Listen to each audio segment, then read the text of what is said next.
das brasileiras.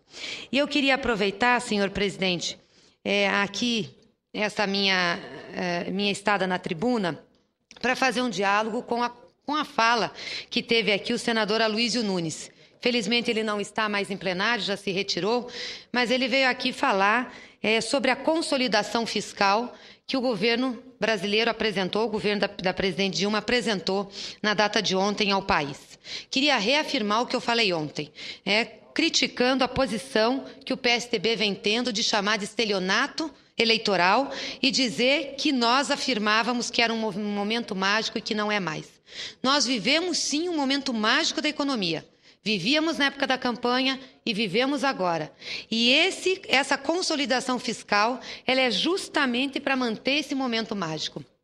Não pode se esquecer, o senador Aloysio, que nós tivemos um momento de expansão muito grande da economia desse país, de investimentos grandes por parte do Estado, que a gente chama de intervenção expansionista estatal.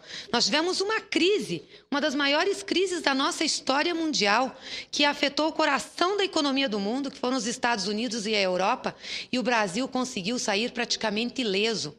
É incomparável a crise vivida pelo governo do presidente Lula com as crises vividas no mandato do presidente Fernando Henrique, aonde a Ásia dava um espirro e nós aqui ficávamos já com uma grande doença econômica e financeira. Nós tivemos uma crise sem precedentes na história e conseguimos debelar essa crise, porque o Estado foi firme. O Estado fez as suas despesas, investiu, reduziu os juros, aumentou o crédito, e é esse o resultado que nós vimos em 2010. Um país crescendo a quase 8%.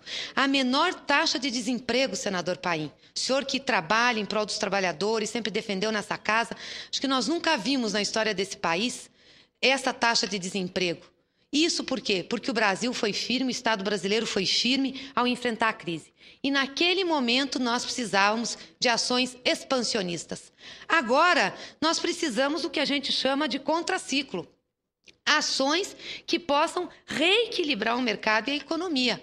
Nós tivemos um superaquecimento pelas medidas adotadas, tivemos aí já um indicativo de crescimento inflacionário e um governo responsável com o crescimento e desenvolvimento do país não podia ficar olhando, tinha que ter medidas firmes. E a presidenta Dilma, com a sua equipe econômica, apresentou ao país um conjunto de medidas firmes, de medidas direcionadas, de medidas que eu tenho certeza vão fazer efeito. Agora, o que é mais importante, não são medidas que desconsiderem a realidade do país. Elas não são de maneira comum, corta qualquer coisa. Não, são medidas que são voltadas a conter despesas naquilo que não compromete o nosso desenvolvimento.